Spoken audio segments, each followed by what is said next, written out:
All right, so we here at the Triple Double Juice Company in East Orange, New Jersey. I got my guy with me. This one has been in the works for a while, but we just had to wait until the new year started to kick it off properly. We have New Jersey's Artist of the Year in 2020 according to Garden State Hip Hop, and that's about as far as I'm gonna go. And I'm gonna let him do the rest of his intro. So go ahead and introduce yourself, my brother. It's your boy John Crawford, by way of Camden, New Jersey. I really don't know what else to say. Where do you want to start? I don't know. First of all, thank you for sitting down with us. Appreciate you, man. Like I said, this was a long time coming in terms of how long we planned this out. I think that it was good that we started this year with a music artist, Facts. Because I think that this is going to be a big year for music, and you coming off of a big year. Definitely transitional. Yeah. Definitely gonna be transitional this year. Right. So I guess we could go ahead and hop right into it with your 2020 and how you kind of approached going into this project that you released. Well, for what it's worth, it was really just a combination of the last 3 years and all the ups and downs and everything that everyone's been enduring, and it was really just a byproduct of my environment and whatever the stuff that I was going through the past 3 years to create this project. But for it to have done what it did and what it will continue to do as a staple in my career, who knows? But I'm excited about it. It's doing really good now, so So I'm sure you would consider this a byproduct of not just yourself but your team as well. Facts. It was definitely a team. It was definitely a team effort. I couldn't have done it without Jameer, Amir, my engineer, or Denzel, or Eric, or just any of the artists that featured. Everyone definitely played their role and played their part, and I just felt like because we look at this Dead Poet Society as like a brotherhood, and that's how we move, and we just knew if we did everything off love that nothing but love would come out. So that's how I'm looking at the project, and it was a team. It was really just a team effort. For sure. How did your team even come together? The Dead Poet Society, is this something that was like a long time coming? Like, it really just came off me recruiting, scoping out talent, and a lot of it was God. But so I met Jameer. This nigga filming this shit right now. I met him. What was it? Maybe like 2017, around that time, and we had the same Spanish class, and I didn't know he filmed and he didn't know I did music until I guess he heard the music and then I seen he filmed. So, but I didn't know until one day. I forget what you said. You said some bullshit and we kind of just figured out. Yeah. And we were just like, yo, like, what's up? And then we did our first shoot out in Brooklyn, and from there it just kind of tumbled. And my engineer, Amir, I knew him since high school. He went off to Full Sail, did his thing, and then came back and was like, yo, like, let's get some work done. Word. It's always iffy giving niggas chances to play with your vocals. That's a fact. And I was just getting to a stage in my artistry where it was like, I need that clear and crisp sound. And the first song that we did is the song off the album Anxiety, and that was our first song we ever did. So that's how I met him, and the production all came through Ayo and Fierce, and myself of course. But yeah, I met Ayo off of SoundCloud, and from there we built our relationship. And he lives in Texas. And just been an in-house producer ever since. Like, that's my dog. That's how our team came together. Word, that's dope. Yeah. All right. I want to take it back a little bit further. Because like I said before, this was a real big project. I know that you guys put a lot of effort as a group into putting this together. You know what I mean? It sounds very, very refined, and as if, you know, time and effort was put into it. But I want to know about John Crawford as the artist in terms of the development and the come up, you know, and kind of the journey that led up to this before the album. What would you say defines you as an artist and influences? I guess the progression of just where I like from university to Circle of Life to just being what probably about my fourth project, you know what I mean? Fourth official, but like second LP, like right. The progression has been real, but it's just really just hard work and dedication to just I got like a, you know, that just an obsession with it. I just had to literally make every decision of my life put into hip hop, you know what I mean? And that's where it's got me this far, and you know that's what I'm gonna continue to keep doing, because that's the formula. I feel like just moving with my heart, as far as like progression and stuff like that. But what was the rest of the question? I mean, you pretty much answered it. Yeah, I'm trying to, you know what I mean, figure out exactly what you're asking for, because there's just so much to the story, you know what I mean? Well, I kind of want to know how you sort of developed your brand. Yeah. Okay. Like the development of the brand, just using my name, you know what I mean? Like it becoming like something. When people see me, and you know what I mean, they be like, "Oh, he's distinguished, like right. That's John Crawford." Like you know what I mean? Using that to catapult me and really drive my image as an artist within the music and just in general. You know what I mean? So you would say that you spent a considerable amount of time developing your brand. Basically, yeah, like because I feel like that's all you have as an artist. Right. As an artist, you know what I mean, is who you are. Do you want to be a shitty person? Do you want to be, you know what I mean? Yeah. Everybody is taking these roles of things I feel like they aren't truly. You know what I mean? So why not just keep it trail and talk about what I know, what I've been through? You feel me? Do you think that your surroundings, in terms of where you came up, are influencing your music, or you can hear it in your music, or would you say that in this internet era you're more of a global sounding artist, pulling influence from everywhere else? I mean, I would never try to just put myself in one box, just cause like I have so many new sounds that people haven't heard. You know what I mean? So I would never say that like my sound would be just put in one box. But I do feel like if I was coming up during, you know, maybe an era like before internet hit, you know what I mean, and the followers and everything mattered, maybe. You know, I think I would definitely be in a conversation more, just cause like I'm a more lyrical artist. Word. But yeah. Who would you say some of your influences are? Some of my influences musically, I definitely listened to a lot of Nas when I first like, you know, was trying to learn the history of hip hop. Definitely a lot of Nas. Definitely a lot of J. Cole. Everybody said they could hear that in my music, and as you know, maybe that's just the lyricism. You know what I mean? And a lot of artists right now aren't that lyrical, so that's a fact. The fact that I'm able to gel it off in secular music right now is, I guess that's pretty special. You know what I mean? Nobody's really doing that in popular music right now. Really spitting at least, and still being able to tell a story. You spoke about the importance of the process in developing your brand.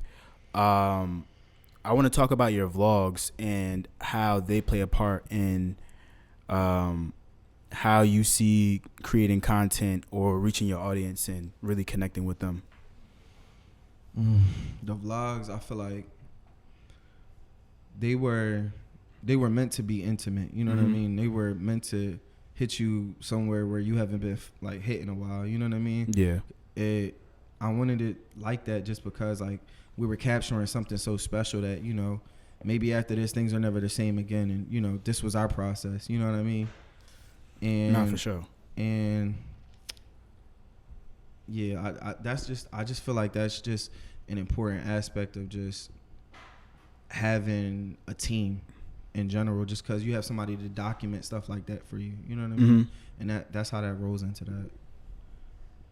Word. Okay, that's cool. I want to talk about the I want to talk about this Artist of the Year thing with Garden State Hip Hop. Um, that's not a small title to bear, you know. Facts. And I want to talk about how that kind of came to be. Did they just reach out, or do you feel like it was more so a or was it like a back and forth where it's like, yo, this is what I've provided to the culture this year, and how are you gonna respond? Yeah, I definitely didn't expect that, John. Mhm. Like, I definitely, there's a bunch of artists, Yeah. mad artists out here. Word. So, I just feel like I reached out, I submitted my music as anybody else would. I'm no different, you know Right. what I mean? Like, everybody, you know what I mean? It's Mhm. just, it's bigger than us. So, yeah, I submitted my music, and that's what I got back, and I was just like, that's a big title. Mhm. I was crying a little bit, but because we put Hey, a lot of man, you hard gotta- work into it, yeah. So You celebrate your victories for sure. exactly, yeah. So, but I mean, I'm not looking at that in any aspect to And you feel like it's well deserved. I mean, who am I to say that? You know what I You mean? know, I feel like You can talk your shit. yeah, You know? I feel like I work hard as Mhm. anybody else. You know what I mean? Word. Because I'm providing quality content and music. You know what I mean? Like, I'm Mhm. not just out here just spitting a spit or just Mhm. trying to just catch a trend. You know what I mean? I've been doing Word. this for a while. You know what I mean? And niggas really just put out a really victorious album. So, I mean, yeah, but I'm not looking at that title as, you know what I mean, as my validation either. I feel like a lot of artists would get that and be content or satisfied with that. But I'm just, it's just a title. That's all it is. You know what I mean? Because Mhm. that's not who I am. Like, yeah, if people are saying that, that's cool. But I have so much bigger aspirations than just, album of the year. You know what I Exactly. mean? Yeah. So I'm not looking at that as the be grand all be all. You know what I mean? Mhm. I just gotta go back to work the next day, just like anybody else. Right. So yeah. Who are some other artists who you've reached out to, or that you think that are just up there as well with you in terms of talent in Jersey? There's a few people I really give their flowers to constantly. Definitely feel like Soulful is one of them. Mhm. So shout out to Soulful. Definitely feel like Malk is definitely coming up. He's definitely blossoming right now. I listen to him. I feel like he is well deserved of what he's doing. And him and Russ and the well-oiled machine they got over there in Mhm. '84. And who else? Eric Skye. He's a South Jersey artist, but he definitely has something special that a lot of people, aren't ready for and haven't been ready for in a long time. Being he's from Deptford, New Jersey. Mhm. Who else could I say? His name. He's a artist based out of like I want to say he's a more North Jersey based artist, but his name's Real Quest. Mhm. And he's a R&B singer. He's really talented. Somebody I definitely look at as has the regards to be considered someone special in this game as well. I don't even know who else. There's so many artists. I don't want to leave anyone out, and then just you know what I mean. Yeah, for sure. Somebody feel offended. Yeah. I mean, that's how it go though. You can't name everybody. You can't please everybody. But I mean, those are just a few that I can just think of off the top of my head. I'm glad you brought up Eric Skye though, because I wanted to pivot towards the album and talk about the features as well. I want to talk about the album in totality, but I kind of want to start with the features, and I want to move into how you kind of structured this project and what you would say the overall theme is. So we gotta break that up in like the two. Yeah. So say that first question again. Well, I kind of want to.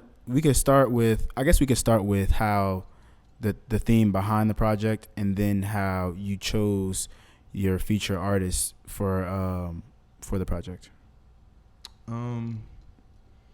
So the theme of For What It's Worth is, in totality, just sacrifice. You know what I mean? How much are you willing to give? Mm-hmm. How much are you willing to put forward into your art?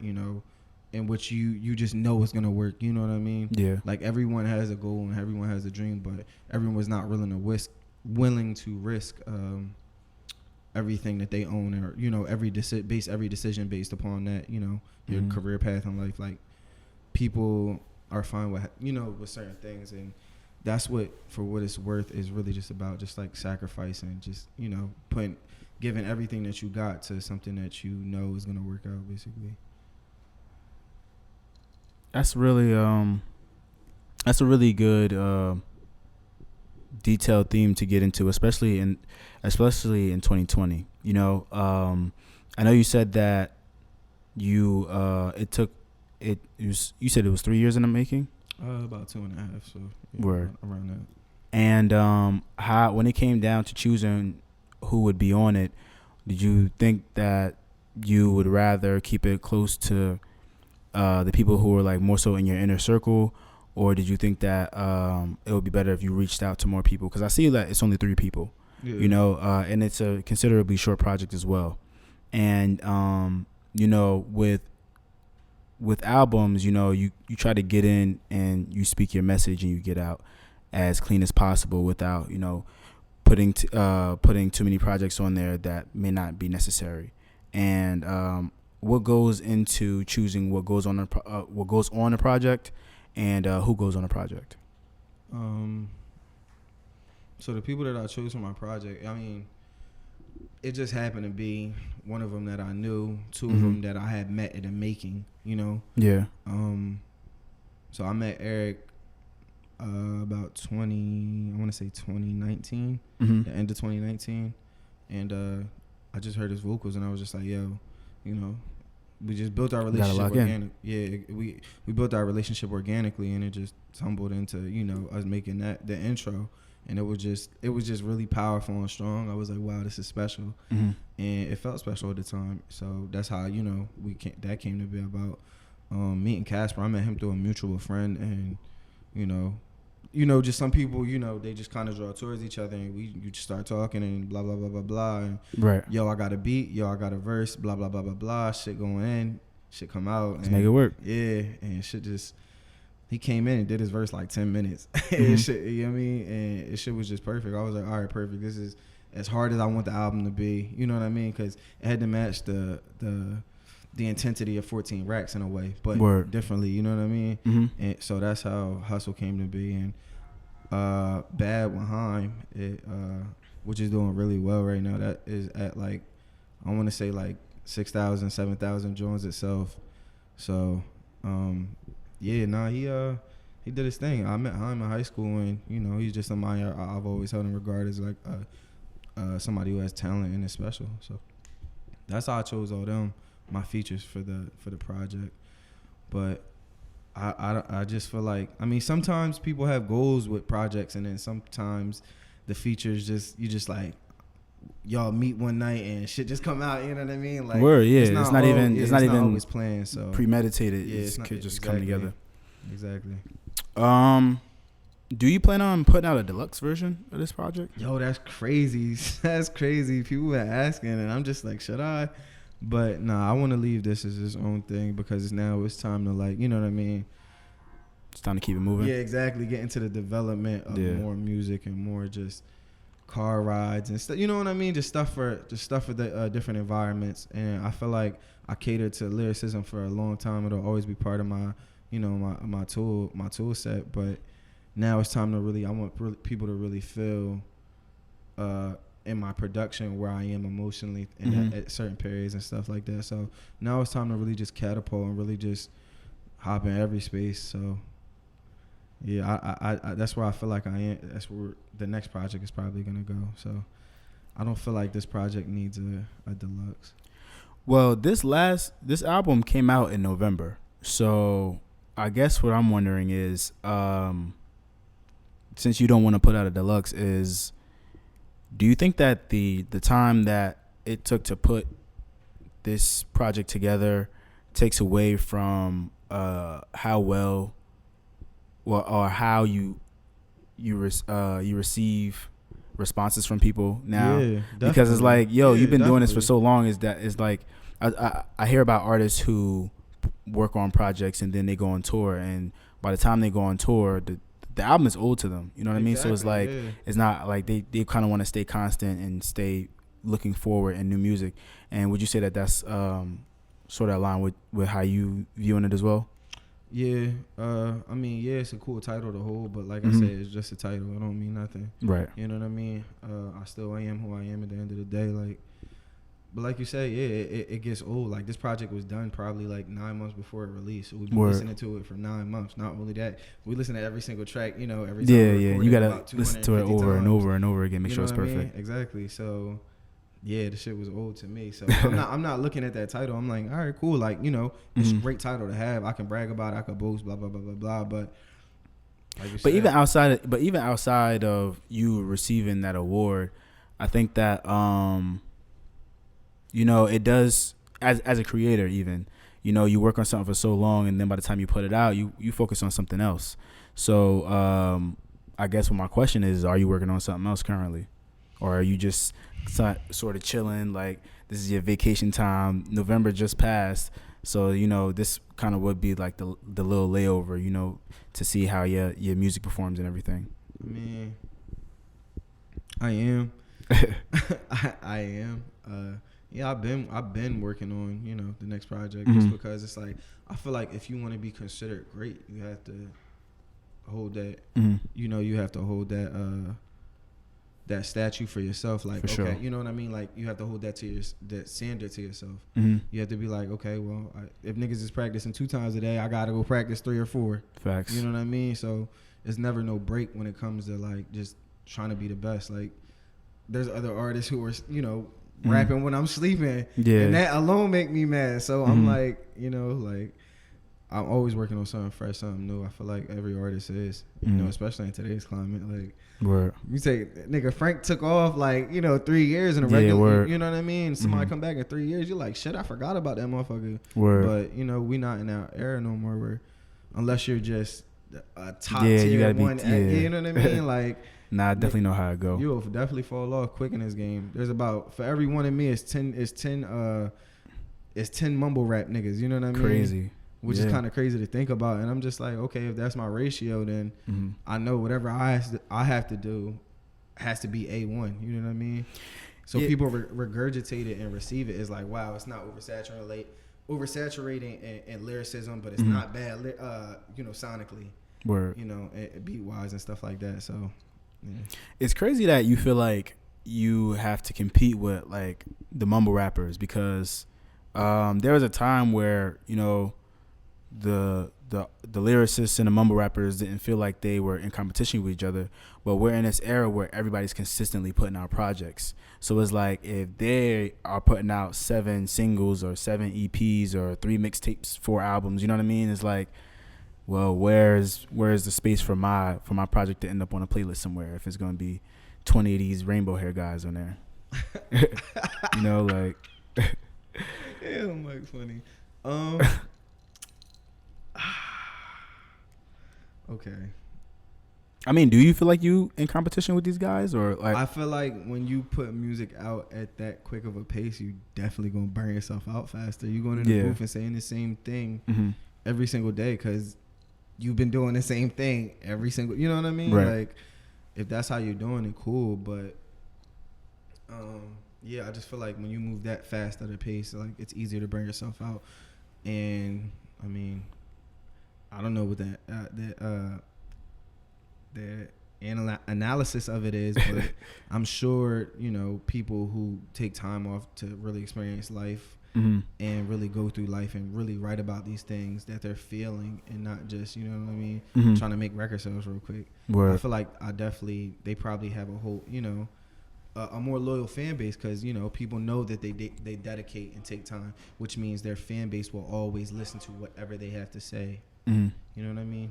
Yeah. So So as an artist in this day and age, we know that we can't keep it as simple as just putting out music and just being an artist. You know, you kind of have to sprawl. You kind of have to expand your horizons and get into content creation and be creative with your music videos and your graphics and your merch and stuff like that. How does that come into play with your brand?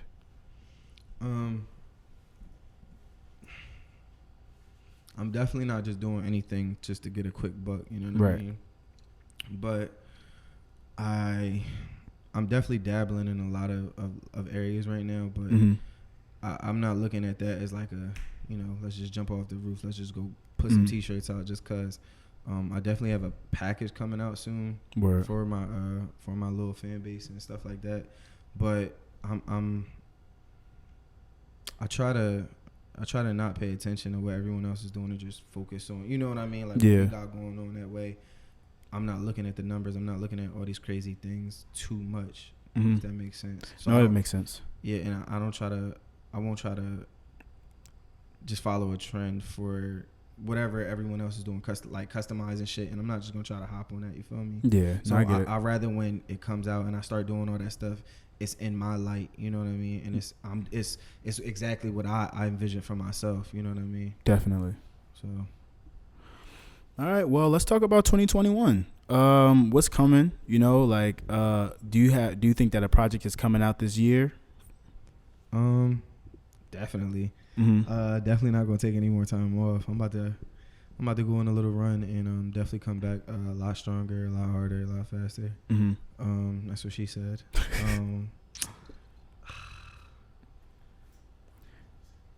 Well, while you thinking, Yeah, I do have I another. just said that shit and I'm cracking up because that's just like an inside joke, whatever. No, it's all good. But definitely just smacking niggas in the heads with mad singles. Word. Probably a project this summer.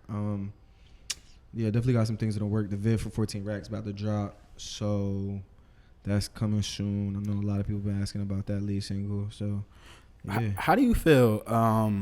Because you know this age that we're living in is kind of single heavy, and I myself didn't predict that. But do you think that it's better to lead a project run with a bunch of singles, or do you think that it's better to just put the project out? Because I think that the era we're living in, we're kind of forced to live with singles for an extended amount of time. And you know, I think that it would do better if people digested projects in totality, but like we can't even do that anymore. It really depends on what you're trying to get across at that moment. You know what I mean? Yeah. It really just depends on what your end goal is. Like, do you want 1 million streams or blah blah blah? You know what I mean? Yeah. Are you really focusing on all these singles? You know what I mean? But and there's just some people who's talented enough that those are their singles. You know what I mean? Yeah. So it really just depends. It varies from each artist. I definitely feel like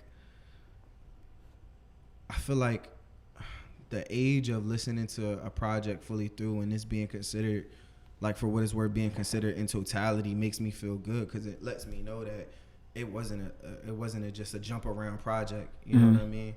So maybe that there are still people who do that. You know what I mean? Clearly, and people who appreciate that. So I mean, it really just depends what you're trying to get across as an artist. I can't say I won't never do it, and I won't say you know, but. Who knows? Who knows what the future holds? But as of right now, with the industry being single heavy, I feel like sometimes with some of these artists, that's what they're here for. You know what I mean? Like it just is what it is. No slight to anybody. We all have our own talents, but you know that's what people are around to do. Some people just put out 1 million singles and that's just their career. You know? Word. It is what it is. Like it's no slight to anybody. So, Yeah. And then there's as long as those artists, singles is big enough to and then there's keep people, your plate full. Exactly, yeah. And then there's people like J.H.H who would take 2 years off or 3 years off to just, you know, and it come out just fire. And that's what he really been going through. Like, Word. You know, it just is what it is. Okay, so I guess my last question for you is, what is the first thing you plan on doing when the world opens back up? Artistically, I guess. Man, I can't wait to get back to shows, bro. Shows, they play such a big part in our culture. Like most definitely. Like concerts are its own culture itself. Yeah. So I mean, I definitely can't wait to get back to doing shows. And I can't really. There's so much shit I want to do, but like, because you've been inside. Exactly, yeah. So I mean, everything to be honest. But yeah, no. As far as artistically, definitely get back to shows. Meeting is so much better meeting people organically than it is. For sure. You know, you touch people in a certain light. They're able to see you, feel you, hear you live, and that is an experience for them. You know what I mean? And you giving them your art, and they're appreciating it essentially. And I just feel like that's just the best way to connect with your fan base and to show them that, like, yo, I'm really here. You feel me? And I feel like that's what's taking my brand as far as it has just me being active with everyone and everyone tapping in, just because, you know, when you show love, you get love back. Most definitely. So, yeah, I can't wait to get back to shows, bro. Word. I can't wait to get to another show. I miss live music. Yo, for myself. Real. Yeah, like it's been a while. Yo, like for real. I had a nice little lineup of shows that I was gonna go to last year, and I didn't make it to pretty much any of them. I only think I went to one concert last year in January. Roddy Ricch. And I know that had to been special. I know that had to been special. I fuck with Roddy a lot, man. I know that had to been special. Yeah. So. Bet. All right. Well, thank you for sitting down with me. This was a great talk. Definitely. We definitely got some big things coming in the future. So go ahead and plug out all your projects and everything that you got coming on the way. Shit, go stream For What It's Worth. It's a great album. Follow me on all my handles, JNCRWFD on Instagram and Twitter, and also Tumblr. If you fuck with Tumblr, I fuck with Tumblr. So I fuck with Tumblr. You feel me? For the aesthetic. Word. But definitely go follow me. I can't wait to get back to music and just giving out some more heat for people. Yeah, it's your boy, John Crawford. Thank you, brother. And as always, you can follow the podcast on Twitter at VS Mike History. You can follow the podcast on Instagram at Versus Mike History. Catch me on Twitter at catch me on Twitter at Mike History, and on Instagram at Last Name History. And as always, all information regarding the podcast can be found at versusmikehistory.com, and make sure you follow Versus Mike History on the Fanbase app. I will see you guys later. Bye.